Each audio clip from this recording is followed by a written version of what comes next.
बिहारी लाल की।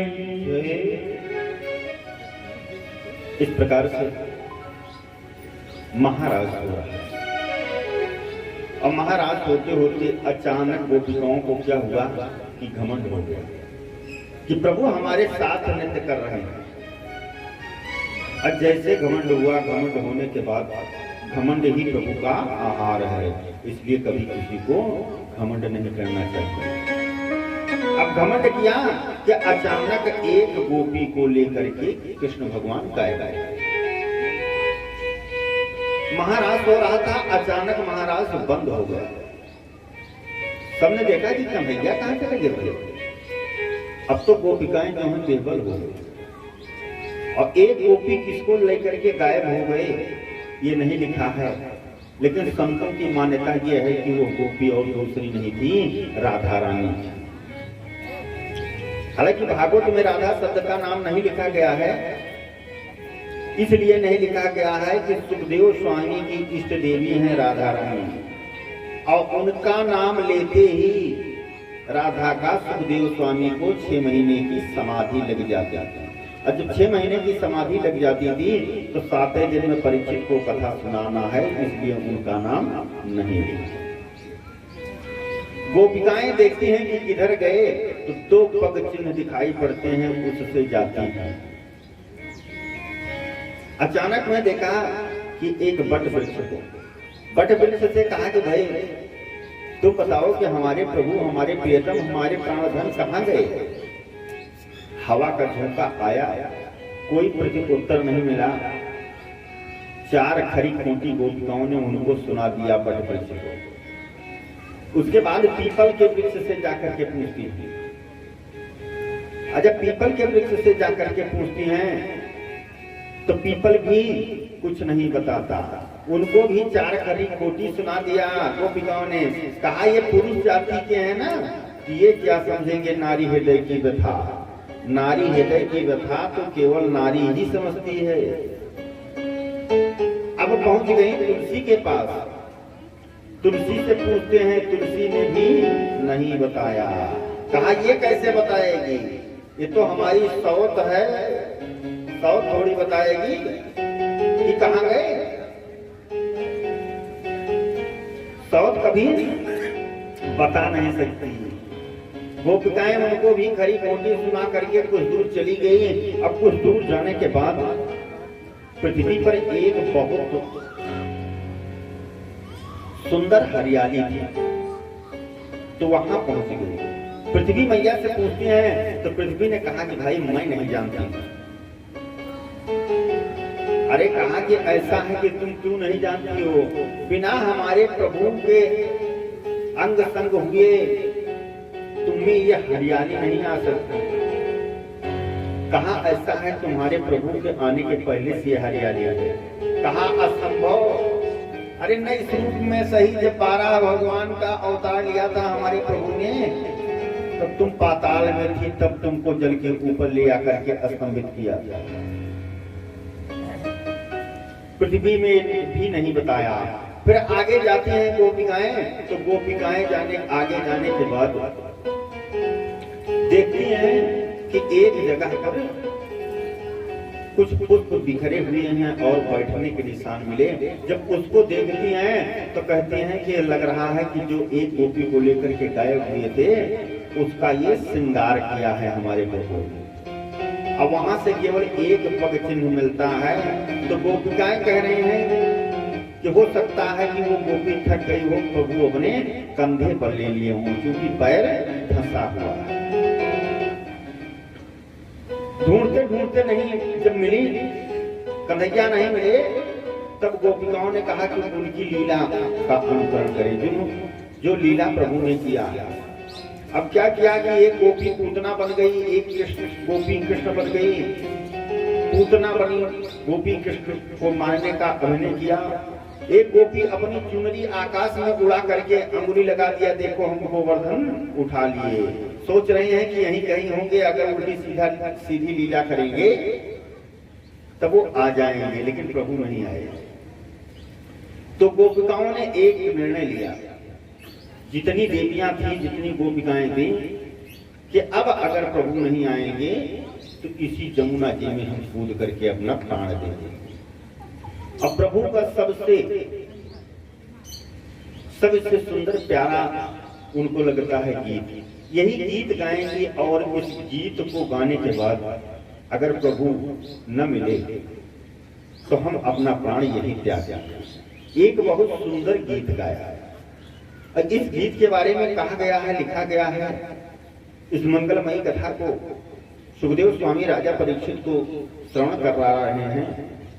कहते हैं कि यह गीत जो है, जो सुबह उठ करके गाएगा वो निश्चित ही वैकुंठ में प्रभु के धाम में वो पहुंचेगा। तो यह गीत 19 श्लोकों का है।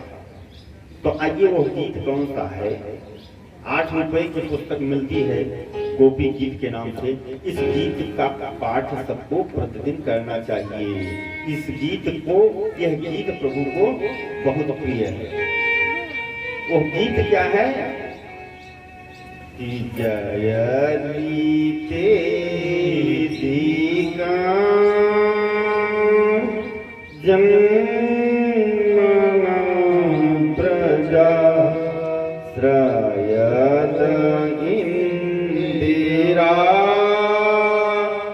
स्वस्वदत्री दायी दारी सदा दीक्षुतावका त्वयि दीता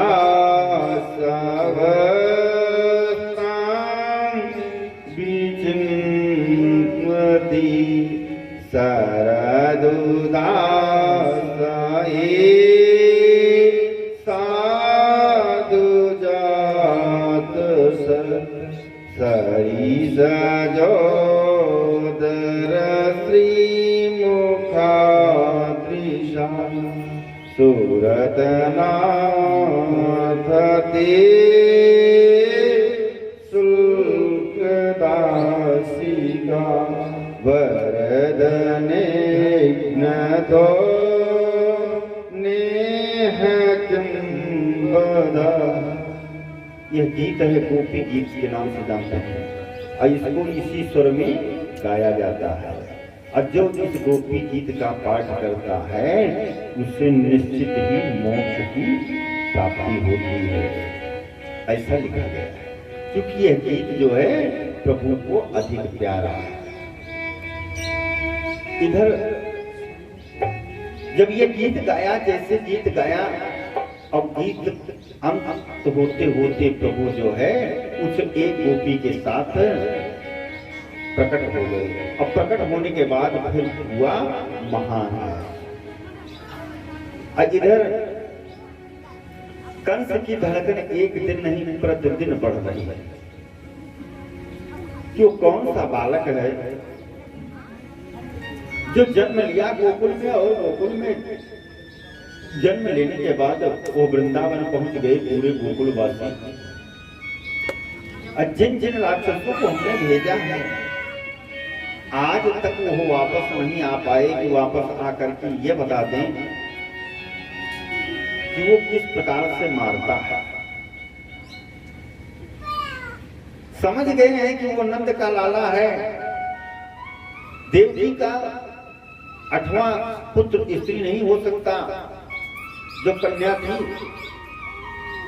वही नंद का लाला है कृष्ण।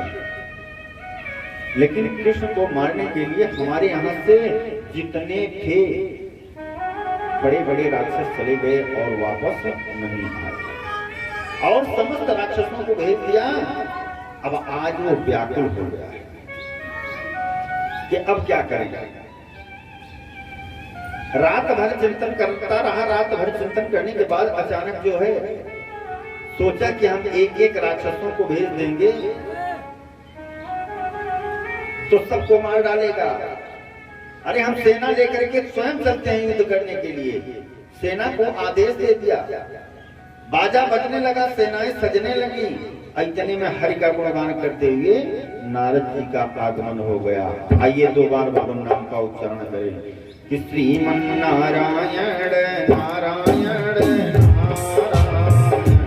श्रीमन्नारायण नारायण नारायण भज मन नारायण नारायण नारायण केशव नारायण नारायण नारायण माधव नारायण नारायण नारायण श्रीमन्नारायण नारायण नारायण। नारद जी ने कहा क्यों कंस ये सेनाएं कहां सज रही हैं? बताया, कहा क्या बताएं? वो नंद का एक लाला है, समस्त राक्षसों को मार देता है, एक एक करके सबको मारता हुआ चला जा रहा है, चल करके वहीं मारेंगे। नारद जी ने कहा कि ऐसा है, तुम दैत्य लोग राक्षस लोग जो हो ना, इसीलिए तुम्हारी पराजय होती है। इतनी ताकत होती है, इतना बल होता है, इतनी सैन्य व्यवस्था होती है, उसके बाद सदैव तुम पराजित होते रहते हो। कहा ये तो युद्ध करने का मुहूर्त नहीं है। दूसरी वो सब तुम्हारी प्रजा है। अगर राजा प्रजा के ऊपर जाकर के प्रत्यक्ष रूप में जब चढ़ाई कर देगा तो दूसरे राजाओं को क्या होगा कि वो राजा जो है अपनी प्रजा को ही मार रहा है। अरे आपकी हंसी में आएंगे। कहा तो क्या करें महाराज, कुछ उपचार बताइए। हंसी तो उड़ेगी कि भाई कंस जो है अपनी प्रजा को ही सता रहा है। कहा ऐसा है कि इसके लिए एक काम करो। कहा क्या? कहा कि एक मेला लगवाओ, उसमें कुश्ती हो, धनुष यज्ञ हो, अब तुम्हारे पास चारों मुष्टि साल तोसल ऐसे पहलवान है कि पत्थर को ऐसे चुटकी में दबा करके मसल देते हैं। तो अभी छोटा सा लल्ला है। श्री राधे। कंस ने कहा हाँ ठीक है, ये बात तो ठीक कह रहे हैं। कहा तब? कहा ऐसा है कि वही करो, मेला लगवाओ। कहा क्या बताएं? कंस ने कहा नारद जी से कि नारद जी क्या बताएं, मथुरा से कोई अब गोकुल वृंदावन जाने वाला नहीं है। कहा क्यों? कहा जो यहां से गया वो लौट करके वापस ही नहीं आया, यही तो चिंता है। अगर मेला लगवाएं तो वहां सूचना कैसे पहुंचेगी ये बताओ।